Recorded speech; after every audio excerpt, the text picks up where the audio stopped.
बिस्मिल्लाहिर्रहमानिर्रहीम। अस्सलाम वालेकुम।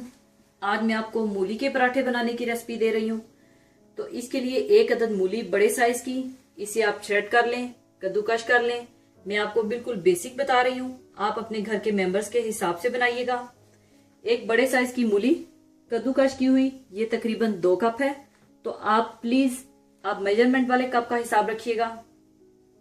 हरा धनिया, हरी मिर्चें बारीक कटी हुई 4 अदद, आमलेट स्टाइल में बारीक कटी हुई प्याज 1 अदद, पिसी हुई लाल मिर्च 1 टीस्पून, अजवाइन 1/2 टीस्पून, भुना हुआ कुटा हुआ जीरा 1 टीस्पून, चाट मसाला 1/2 टीस्पून, नमक 1 टीस्पून या हस्बे जरूरत। पराठों को तलने के लिए पिघला हुआ मक्खन, आप इन्हें देसी घी या तेल में भी बना सकते हैं। और पराठों का डो बनाने की रेसिपी मैं अपने लच्छेदार पराठा बनाने की रेसिपी में दे चुकी हूँ। बहरहाल मैं आपको एक दफा फिर रिपीट कर देती हूँ। आप 3 कप मैदा और 3 कप ही आटा ले लें, यानी जितना आप मैदा लेंगे उतना ही आटा भी ले लें। और 3 कप मैदा और 3 कप आटे में आप 1 टेबलस्पून नमक और 4 टेबलस्पून तेल डालकर पानी के साथ आप गूंद लें और फिर आधे घंटे की रेस्ट दे दें और फिर बाद में पराठे बना लें।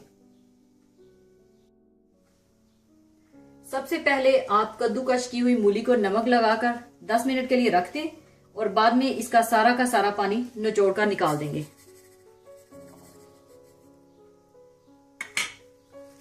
नमक को अच्छी तरह आप मिला लें मूली में।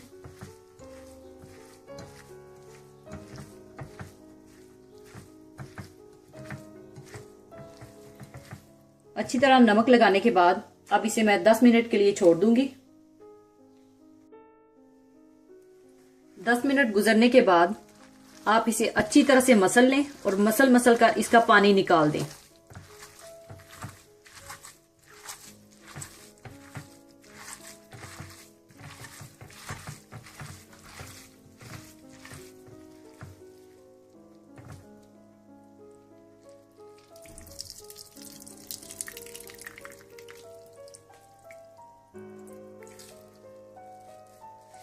ये देखिए, इस तरह से आप सारा पानी इसका निकाल दें। ये देखें, सारा पानी कद्दूकश की हुई मूली में से निकला है।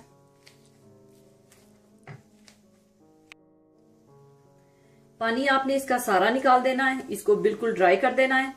अगर इसमें जरा सा भी पानी रह गया तो आपके पराठे सोगी हो जाएंगे। तो इसलिए बहुत जरूरी है कि आप इसका सारा पानी निकाल दें। इसके बाद आप इसमें लाल मिर्च पाउडर, अजवाइन, भुना हुआ कुटा हुआ जीरा, चाट मसाला, हरा धनिया, हरी मिर्चें और कटी हुई प्याज भी डाल दें और फिर इसे अच्छी तरह से मिक्स कर लें।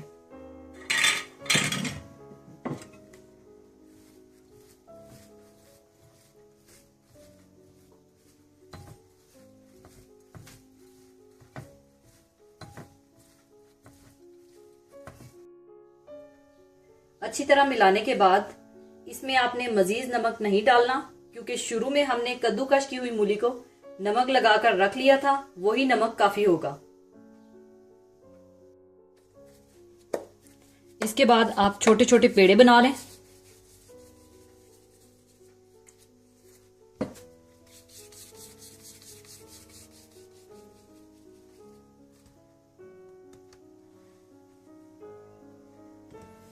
इसके बाद पेड़े की आप रोटी बेल लें।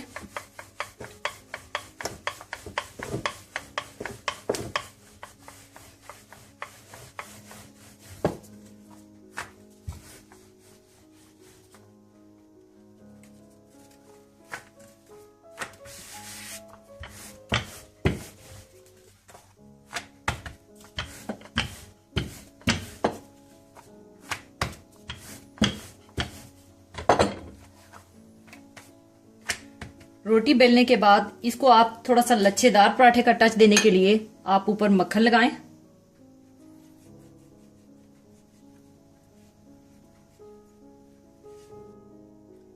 मक्खन लगाने के बाद आप ऊपर थोड़ा सा खुशका डाल दें और इसके बिल्कुल दरमियान से इस तरह से कट लगा लें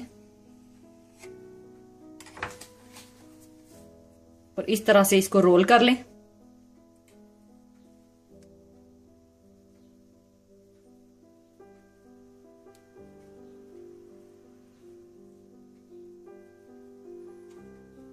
रोल करने के बाद आप इसे इस तरह से दबा दें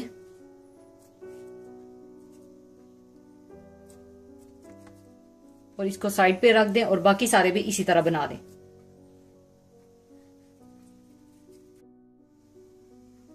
सारे पेड़े बनाने के बाद आप इन्हें कवर करके 5 मिनट के लिए रेस्ट दे दें।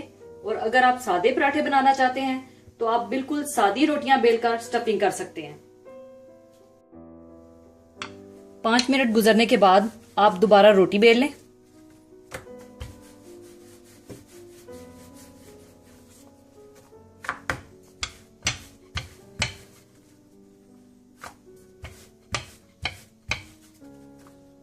और दूसरी रोटी भी बेल लें। थोड़ा सा खुशका लगा लें।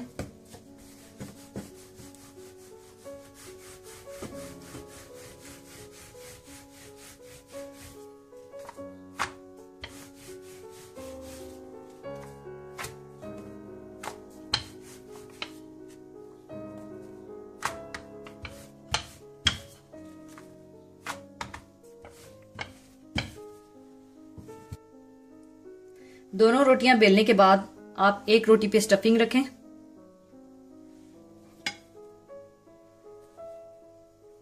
इस तरह से आप फैला लें।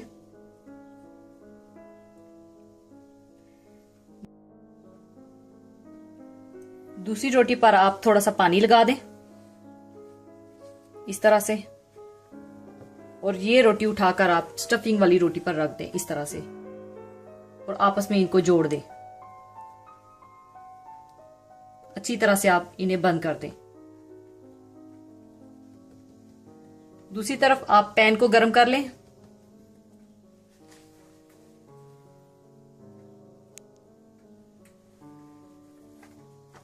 इसके बाद आप ये पराठा गरम पैन पे डाल दें।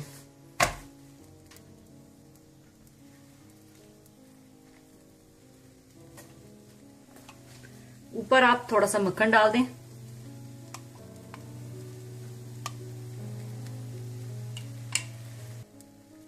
एक साइड सिकने के बाद आप इसको पलट लें और एक्स्ट्रा टिश्यूज के साथ बिल्कुल हल्की आंच पर इसे इस तरह हिलाते रहें और पका लें।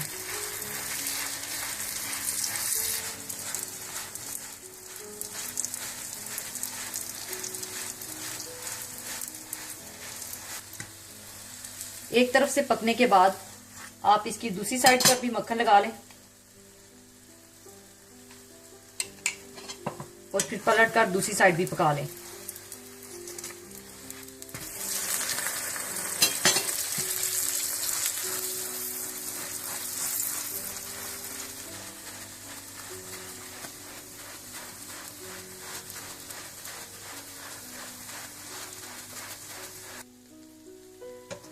दोनों साइडों से पकने के बाद आप इसे उतार लें और इसी तरह से आप सारे पराठे बना लें।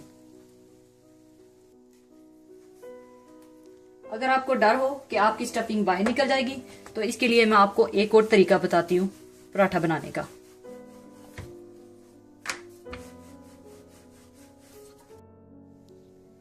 इसी तरह से आप रोटी बेल लें और आधी रोटी पर आप स्टफिंग डाल लें और फैला लें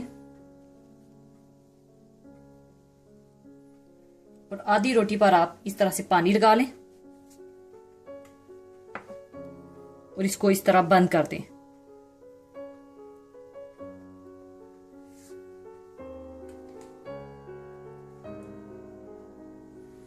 और फिर साइडों से आप इस तरह से मोड़ लें।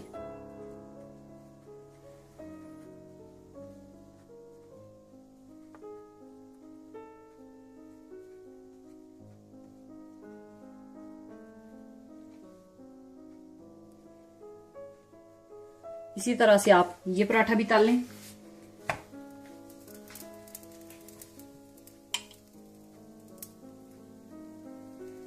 ऊपर आप इस तरह से मक्खन डाल दें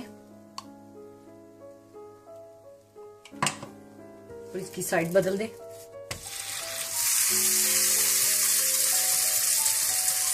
और इसको हिलाते रहें इस तरह से। एक साइड पकने के बाद आप दूसरी तरफ भी मक्खन लगा लें और पलट दें और दूसरी साइड भी पका लें।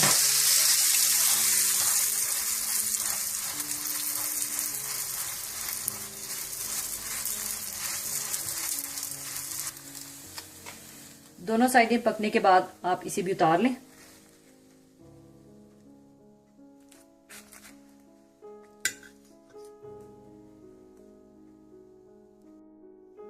ये देखें किस कदर खूबसूरत मूली के पराठों में भी लच्छे आए हैं। लीजिए, मूली के पराठे तैयार हैं। इन्हें आप रायता, चटनी या अचार के साथ खाएं, बहुत ही मजेदार बनेंगे। जरूर ट्राई कीजिएगा और दुआओं में याद रखिएगा। जाने से पहले मैं आपके साथ एक बहुत ही खूबसूरत हदीस शेयर करना चाहूंगी। हदीस इस तरह से है, रसूलुल्लाह सल्लल्लाहु अलैहि वसल्लम ने फरमाया, जो रमजान के रोजे रखे फिर इसके बाद शवाल के 6 रोजे रखे तो ये हमेशा रोजा रखने की मानित है। इसलिए खुदा ताला हमें रमजान के रोजे और शवाल के 6 रोजे रखने की हिम्मत, ताकत और तौफीक अता फरमाए। आमीन। इसी के साथ ही मैं आपसे इजाजत चाहूंगी। दुआओं में याद रखिएगा, अपना बहुत ख्याल रखिएगा। अल्लाह हाफिज।